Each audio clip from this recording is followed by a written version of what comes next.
Sometimes it seems like everybody wants an SUV, and in 2024 a third of all new cars sold were SUVs, so they are quite popular. Okay, we see the charm. They have a great commanding view of the road, they offer fantastic security, and they're hugely practical. But what if you want something a little bit different? A car with a posh badge, sure, but not one of the hundreds of thousands of premium badged SUVs on the nation's driveways. Perhaps, may I suggest, one of these.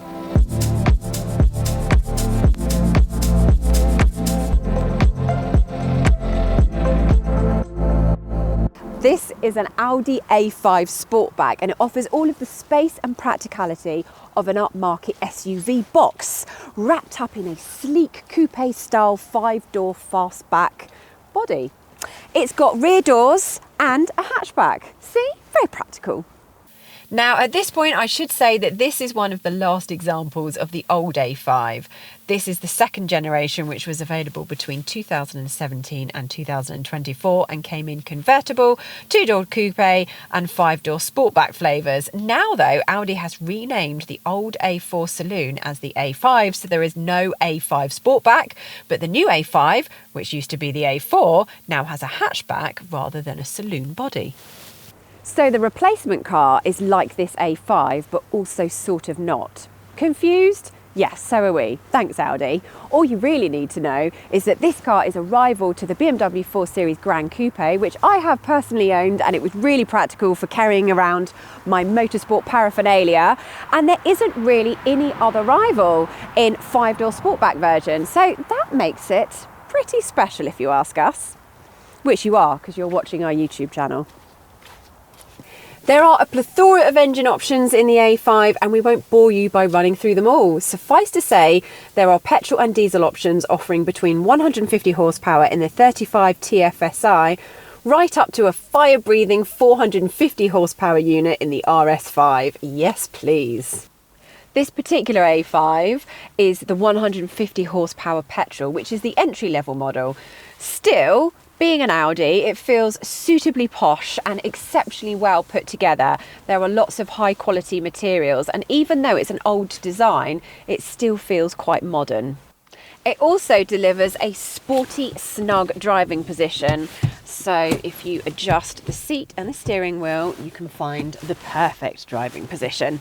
And the half leather, half faux suede seats in this black edition model feel great, as does the perforated leather steering wheel.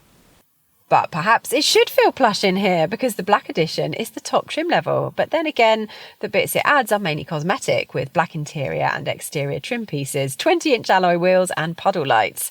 S-Line is the middle spec, but its main benefit over the basic sport trim is lowered suspension, which you also get on this black edition.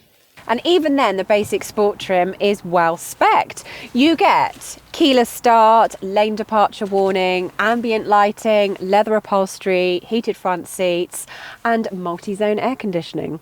All A5s also get this great 10.1-inch touchscreen infotainment system. Its graphics are clear, it's responsive to your inputs, and the tile-based widgets for all the major car functions are easy to use and understand. And of course, there's also Apple CarPlay and Android Auto should you want it. Oh yes, and if you're lucky enough to have Audi's virtual cockpit digital driver's display, like this car does, then you'll have functions and features displayed right in front of you. We've got the sat-nav at the moment, you can also see the radio and other functions. And considering that this came out in Audi's TT back in 2014, and I've lost count of the number of times I have said Audi's virtual cockpit digital driver's display, and it's even now a mouthful, but it may be a mouthful. The feature is still impressive, and it is one of the best on the market. In the back, you're treated not quite so well as in the front. I'll start with the good bits. We've got a hook here and there, which is quite practical, and our own air conditioning, climate control settings, 2 charging points, and one of those charging points as well. And legroom is good. And now the bad bits. And I would say there's only really one, and that is headroom. If you're 6 foot tall, you're probably going to find that it is a bit squishy back here. Back here is probably where you think it's going to score big over the coupe version. this being the Sportback after all. And it is impressive at 465 litres and 1,280 litres with the rear seats folded down. But would you believe the A5 regular coupe has 450 litres, so this is only 15 litres bigger, and both of them are about the same size as a small SUV. So we have a sporty looking car that is surprisingly practical.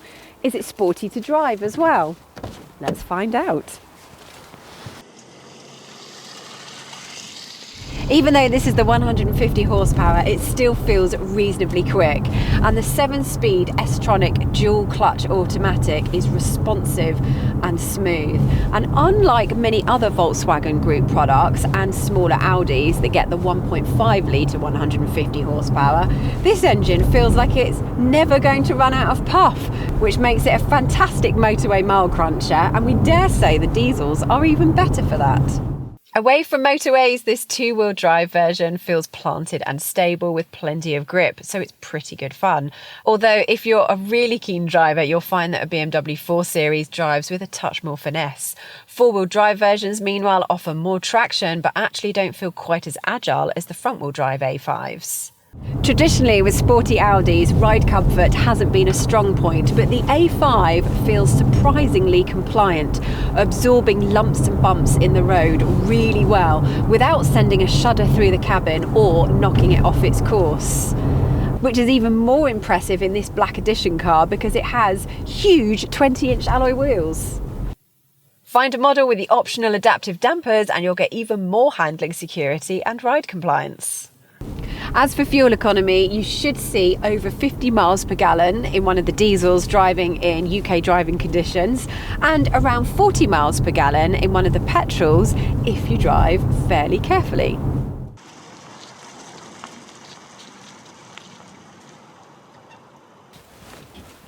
So the question is, have we persuaded you to go for an Audi A5 Sportback instead of a posh SUV? Well, we think so, because you get just as much practicality, an equal sense of luxury, and dare we say it, added sporty driving. All right, so a BMW 4 Series Grand Coupe is arguably even better to drive, but this A5 Sportback feels really well put together and might just be a little bit more satisfying to own as a result.